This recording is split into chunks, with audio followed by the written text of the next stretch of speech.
Welcome to the I-29 Moo U Dairy Podcast. I-29 Moo University is a consortium of land-grant universities in Minnesota, Iowa, South Dakota, and Nebraska. This podcast covers timely news, information, and research for today's dairy industry.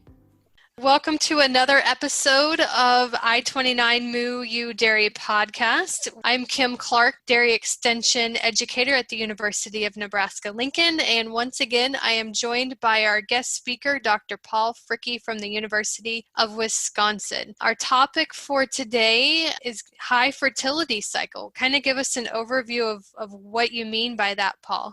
Yeah, the high fertility cycle this is a really popular conversation that I'm having with people, and some people out there in the audience may have heard me talking about this. But what is the high fertility cycle? It's the interaction between nutrition and reproduction.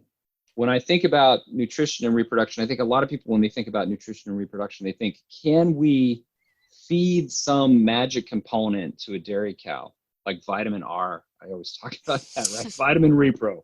If we could just find the vitamin repro and feed enough of it, then we could improve fertility. Well, as far as I know, and Kim, you worked with Paul Kononoff, I don't think there's a vitamin R that's out there. We haven't found any magic ingredient that we can feed to cows.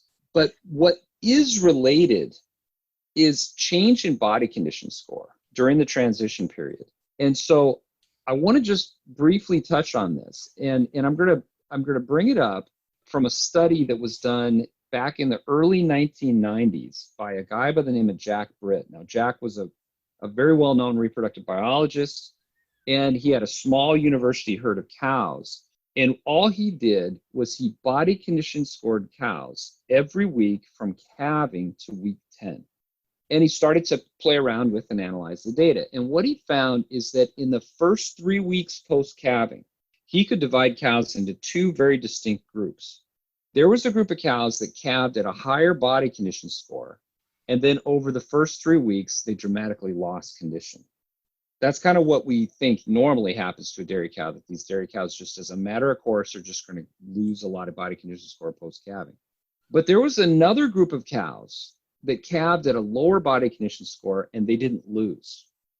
And so he put them into those two groups. And then if you look across those 10 weeks, the patterns are really striking. You have this group of cows that they lose for the first about 6 weeks, and then they gain back. And I think the misconception, I want to challenge the assumption, and I think we actually have taught this to dairy science students, that all cows lose condition. It's just a matter of how much condition they lose. And when we start to look at data like this, what we realize is that they don't all lose. So when Jack looked at these cows, there was actually 30 cows that were in this loss group, and there was 46 cows. There's actually more cows in this maintain group. They really didn't have this massive body condition score loss. And so what he did was he looked at a couple different things. Now, the first thing, milk yield, 305-day lactation, didn't differ between those two groups. And that's interesting, because what that tells me is that the genetics of our high-producing Holsteins are such that they're going to give milk. They're either going to get the energy from eating, or they're going to get the energy from mobilizing body fat, maybe a combination of both. And he looked at conception rates between these two groups of animals. Animals that maintained, these cows that maintained, their first service conception rate was over 60%. Animals that lost, it was 25%. That's a big difference. It's a huge difference. Okay, now it's a small data set. This never got published formally, I think, in a peer-reviewed journal. It was just too small of a paper. But what Jack did next is he came up with, he's a physiologist, so he came up with his physiologic reason. This is come to be known the Britt hypothesis. And believe me, if you're a scientist, you want a hypothesis named after you, okay? So this is the Britt hypothesis. So what he did is he put, I wish I could show you the graph. You got the energy balance curve. So you can imagine in these cows that lose, they go along, and as soon as they calve, you see this dramatic drop. They go into negative energy balance, and then they slowly kind of come back out of it. Well, if you superimpose over that how long it takes to grow up a follicle until when it ovulates, what Jack said is that these follicles that are ovulating around the time of the end of the voluntary waiting period, say day 60, were growing during this period of time with this negative energy balance, because it takes about 3 ester cycles to grow a follicle, about 60 days. So these cows are experiencing this tremendous negative energy balance during this time period. And Jack said maybe something bad happens to those oocytes. He called it the follicular memory theory. And I think that was taught in vet schools for a long time. I think a lot of farmers have heard this idea. I hear farmers saying, oh, well, she's ovulating a bad egg. It's another way of saying the Brit hypothesis, right? It ends up that physiologic hypothesis is really hard to test in a study. But what I can tell you is there's 3 new studies that have been published, 2014, 2017, and 2019, that really support the Brit hypothesis. And so I want to go through the first one, and we can talk a little bit then about kind of the implications of the data. So one of the first study is a paper I was involved with. There's a whole bunch of us from the University of Wisconsin. And there's 3 different studies in this first paper. And one of the things that we looked at was body weight change. So we were actually weighing cows. So this isn't body condition score. This is actually body weight. And if you look at body weight as a percent change from calving to week 10, we did a quartile analysis. So you put 25%, 25%, 25%, 25%. The top 25% gained in the first 3 weeks. The next 25% maintained. The next 25% lost. And the bottom 25% dramatically lost. And all of the change happens within the first 3 weeks. And then from week 3 through 10, they pretty much just stay into those 4 different categories. So kind of amazing. I wish I could show you the graph. It's very striking the way this looks. And the thing that I always walk people through when I'm talking to them about this graph, if you average cows together and just look at the average cow, it would look like the average cow loses and then gains it back. So by looking at kind of this quartile analysis, you can pull out these groups. And what we showed in this study is that this was a superovulation study, so each of these animals was superovulated and embryos were graded. The animals in that lowest quartile that lost the most, they had an 8% drop in body weight. That's quite a bit. So Kim, if you work with Paul, you did a lot of nutrition. That's a lot of body weight loss, right, in the first 3 weeks, 8% Yep. of their body Big weight. difference, yep. Big difference. They had more degenerate embryos, fewer quality 1s and 2s of percent fertilized, and way more degenerate embryos as percent fertilized.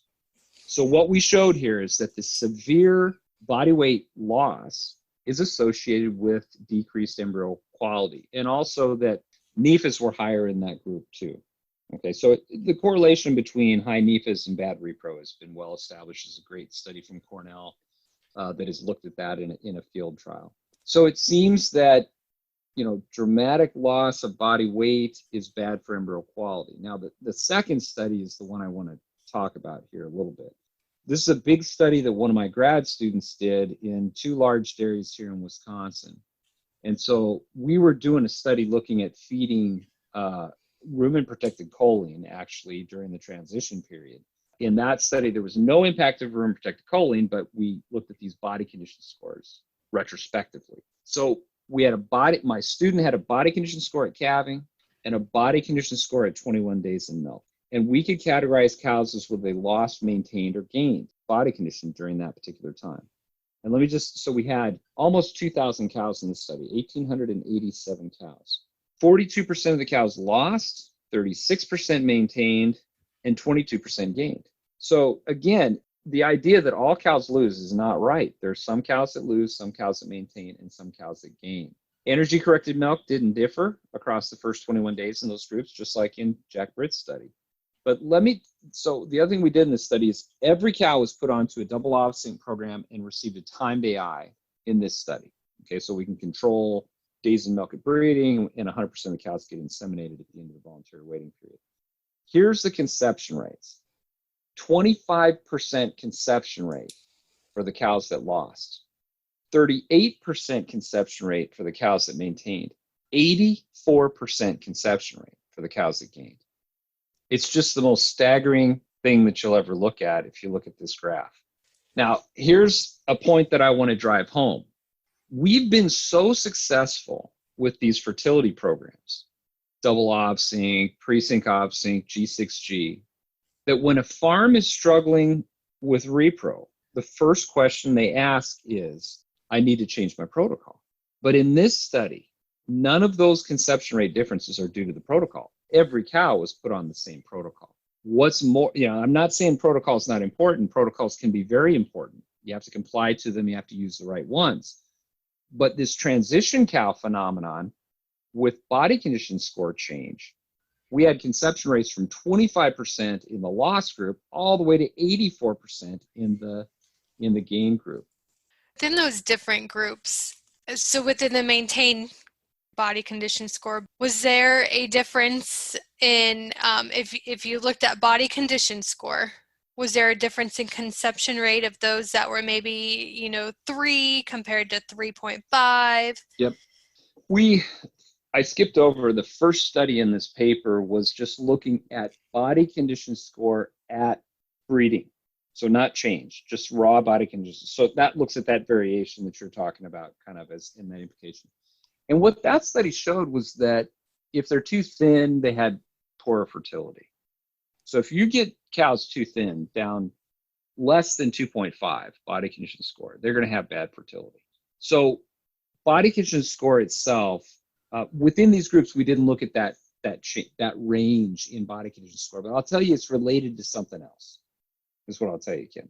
Okay, so I'll keep walking through this story. It's kind of an interesting story. So Paul, did you try to tease out the groups of cows that gained, lost, or maintained? Were they more submissive cows? Were they heifers? Is there any way you could tease out? Because these were all in the same herd.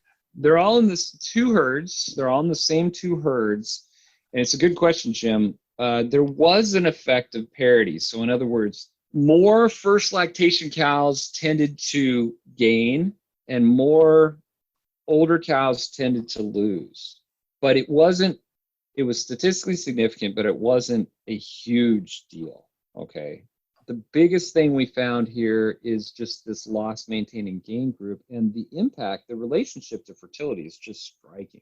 And so the reason I bring it up, Jim, is, I get people saying, these protocols that you're talking about just don't work in my cows.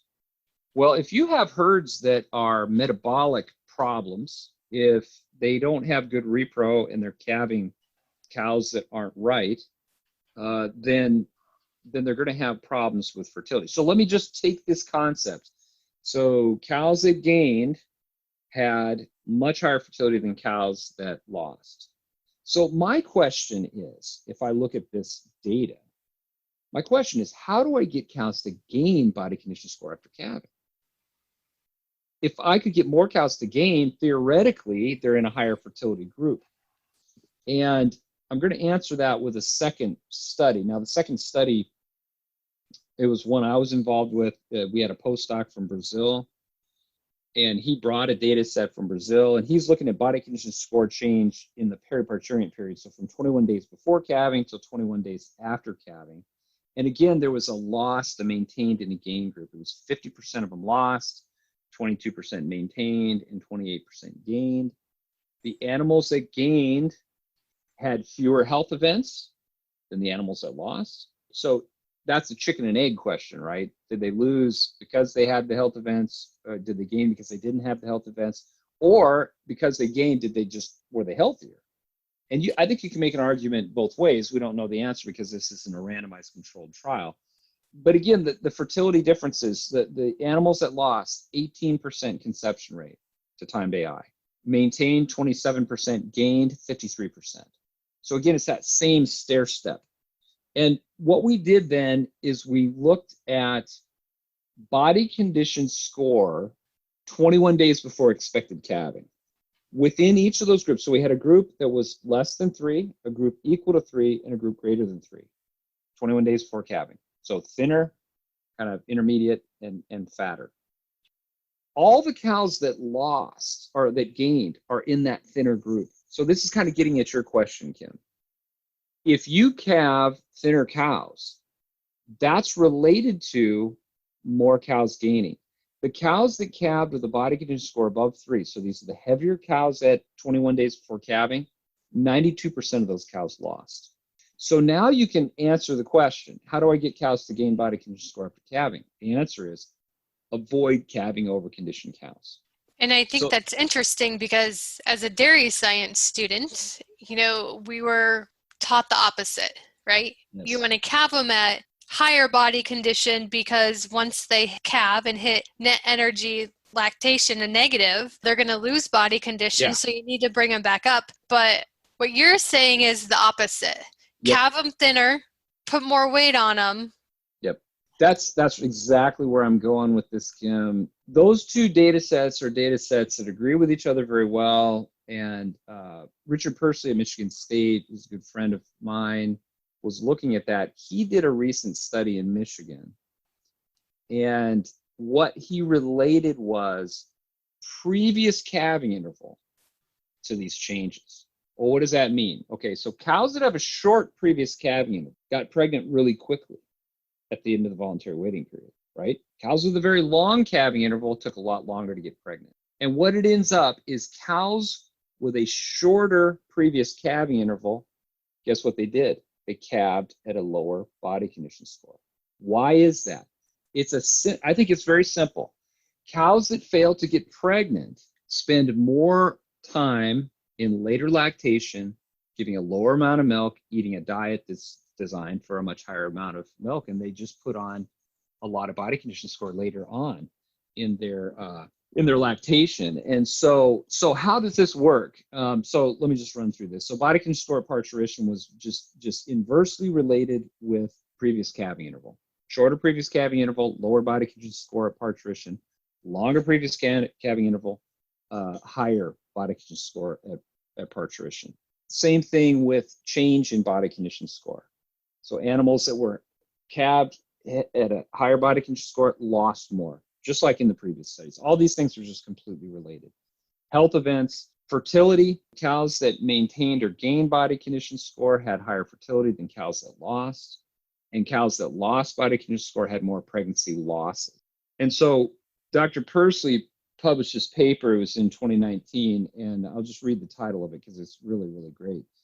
He calls it the high fertility cycle, how timely pregnancies in one lactation may lead to less body condition loss, fewer health issues, greater fertility, and reduced early pregnancy losses in the next lactation. Paul, I was talking to a herdsman, this was a couple of years ago on a farm, and he had just got out of the sick cow pen. And he said, Jim, I think what we should do is if a cow's second lactation and older, she needs to be bred 3 times, we don't breed her unless she's a special cow. So that kind of falls into your category. So a couple of comments. Do we make these cows, do we pick a time, we just make them do not breeds? They just get out there. And we know this may hurt milk production, or we take these cows that we think are really good genetic cows, we had a hard time getting bred. We make basically a low energy diet in our lactation group, because so many people lead one group and say, we know this might hurt milk production, but we know they're going to have all kinds of challenges in next lactation. So it seems to me those are 2 potential strategies, and maybe about the only 2 potential strategies to really not hurt those cows in next lactation. Yeah, I agree. And so I do have a little section here we can talk through. So what do we do about this?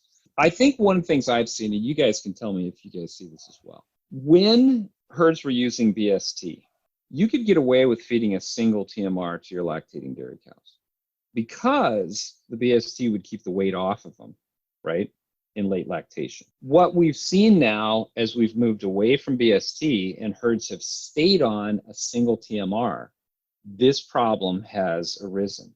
And so, Jim, I think what you said is I think we need to think about, if you have a herd that can do this, is having 2 lactating cow rations. I think you need, in Wisconsin, we have a high ration and a medium ration. We don't have a low ration, right? Because we don't have low producing cows. That's a joke, Kim. Yeah, right? really. I got it. We have a high pen and a medium pen, right? But so the question becomes, do we make decisions on which diet those cows get based on their body condition score at the pregnancy recheck, right?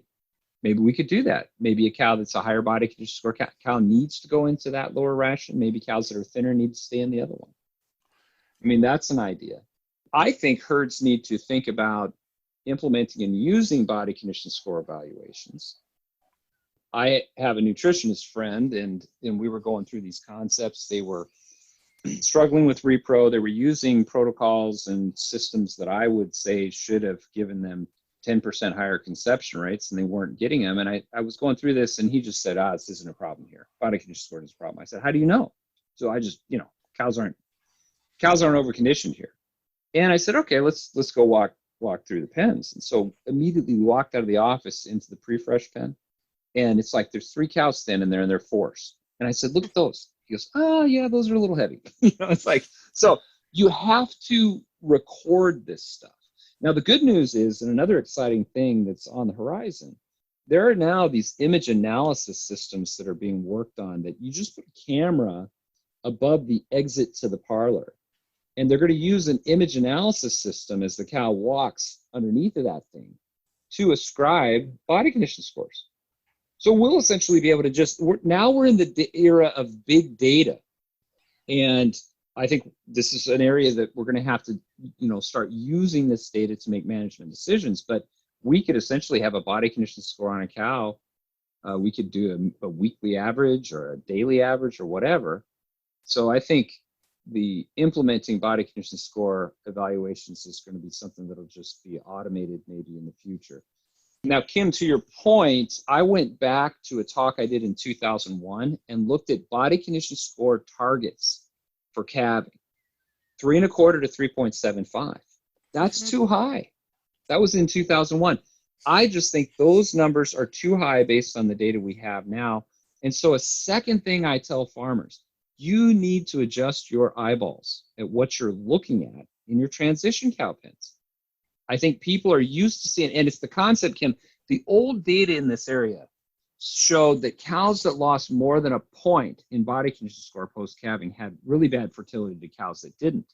And I think they did exactly what you said, Kim. They said, we'll calve our cows a little heavier so that I've got room to manage that loss. But here's the problem. If you calve them heavier, if you give them the opportunity to mobilize body fat, they will. Just genetically do that. And you're a nutritionist, Kim. What happens when a cow mobilizes body fat? NEFAs go up. BHBAs go up. When those go up, what do they get? Ketosis. When cows get ketosis, what does that do to their appetite? Well, they don't like to eat as much. When they don't eat as much, then they get an LDA. All this stuff happens to bad things. A cow that doesn't have that option, she can't be too thin, but let's say a cow that calves right at a 3. She's got a good appetite. She's going to eat. She's going to keep her rumen full. She's not going to flood her system with NEFAs and BHBAs. She's not going to get ketotic. She's not going to get a DA. And she's going to just fly through this transition pen and have much, much better repro. So I think that there's a cycle here. And we kind of see this happen on some of these dairies. And then the last point, Jim, is one that you had mentioned before. I'm starting to really push people on how many times are you going to breed cows? Now, the old question that I would get is, how many times should I breed a cow before I give up? That was a question that came out of the old days when we didn't have enough heifers and people were breeding cows 8, 9, 10, 12, 14 times. I think you need to really think about this. In our UW herd, we have a 30-some% pregnancy rate, run right about 30% pregnancy rate. We run about a 50% conception rate. We can get over 90% of our cows pregnant after the 3rd insemination, cumulatively. So you've got to ask yourself the question, if I continue to breed a cow 4th, 5th, 6th, 7th time, even if I get her pregnant, she's not going to be in the high fertility cycle when she cycles back around and calves. So I always like to say you can fall in love with some of your cows, but you can't fall in love with all of them, or you shouldn't fall in love with all of them. And I think we can get cows pregnant quickly after the end of the voluntary waiting period using these strategies that we have, these fertility programs, the use of activity monitoring systems. Herds that are doing this, what we see is the high fertility cycle in action. We see these herds where things just get better. These incidences of ketosis and DA and all these metabolic problems just decline. We see these preg rates get higher. And it's just this positive cycle that we see. And that's really what we're talking about with the high fertility cycle.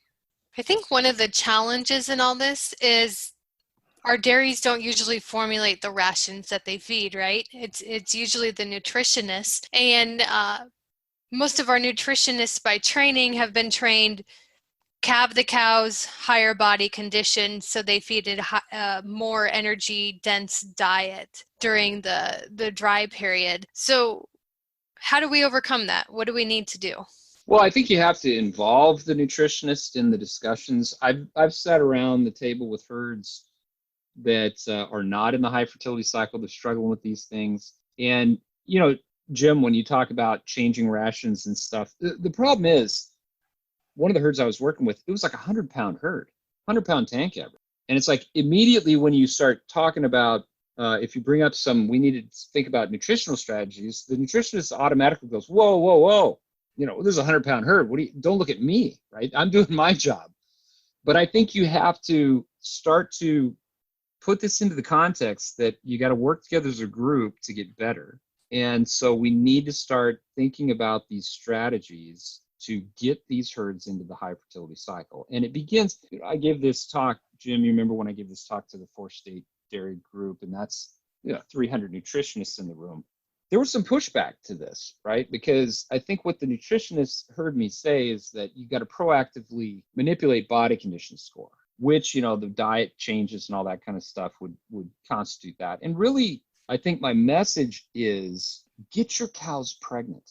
Okay, if you get your cows pregnant quickly at the end of the voluntary waiting period, the body condition score thing works itself out on its own. And so that's where, but it's a struggle, because how do I get from this non-high fertility cycle to the high fertility cycle? And I think you gotta look at culling certain cows, bringing in replacements, starting over with some of these cows, and just working on it to get the herd out of that particular. Yeah, I think you made a good point. We can't fall in love with too many of our cows. I think that we're all that way. We all grew up with that, especially on the smaller herd. So I think we really have to think strategically about that, making more of these cows do not breeds, because that is one of the sins. We cannot sell a pregnant cow. Right. I mean, that's just And something dairy producers can't do. No, they don't and that has to change. That has to change. And I've sat around tables where people are, the AI company is sitting there saying, we can dramatically decrease the number of heifers you produce. And it's like, what, do we need 10% more? It's like, no, you don't need 10% more than the target. You need like the target. And it's a very, that idea that, we can't get rid of heifers or we can't sell heifers. That's a big switch in mentality for a lot of people to make. But the herds that do it then start figuring out, well, this heifer inventory management and use of these different technologies, getting herds into the high fertility cycle, as we talked about before, beef semen, sex semen, IVF embryo transfer, using fertility programs, using activity monitors. There's just using genomics to test the herd or pedigrees. There's just so much technology out there now that's kind of coming together to allow us to get this thing really tightened up to where you can really run a successful and profitable herd. That's really what we're talking. Yeah, I mean, the other challenge is not breeding a cow that's in heat. You can make her a DNB, but we've all been out there, boy, she's in good heat. I'll give her one more chance, and one chance turns into two. So kind of a double-edged sword. We've always been taught if a cow's in heat, we're going to breed her because she might get pregnant and then we might need her. But I think with these new tools, we've just got to get over that. And that's hard. That is a really hard mindset to get over. Very difficult shift, but I'll tell you what, it's not impossible, and I see it happening all the time, and I see it happening in a lot of really successful herds. Well, Paul, what do you think are the 3 messages or a couple of messages that you can go through as you look at this high fertility cycle that farmers can do to really get into that high fertility cycle? Well, again, I'd go back to rule number 1, which is put a system in place to get cows pregnant quickly at the end of the voluntary waiting period. And again, the tools and technologies are there. It's a blend between good heat detection or activity monitoring and good programs and protocols. That's what the high herds at the Dairy Cattle Reproduction Council that are winning the awards, that's exactly the strategy that they're using. I think, again, we have to rethink our body condition score targets. I think the old targets calving at 3.25 to 3.75. Those old numbers are way too high. I'd like to see cows calving right around 3. That's kind of where I'd want to see them. You don't want them too thin. You don't want them less than 2.75 or 2.5. I don't think too thin is the biggest problem out there. I think probably on the other side of things is where the problem is, so we can control that. And then, determining how many times you're going to breed a cow is another issue. And, we've got enough heifers flowing into these farms where I think they can get out of the low fertility cycle and get into the high fertility cycle rather quickly by strategic culling and those kinds of things. Well, thanks, Paul. We appreciate your input today, and you're talking about high fertility cycles. So with that, that's another one of our I-29 Moo University podcasts. Thanks for having me, you guys. I-29 Moo U is an equal opportunity provider. For the full non-discrimination statement or accommodation inquiries, go to extension.iastate.edu/diversity/ext.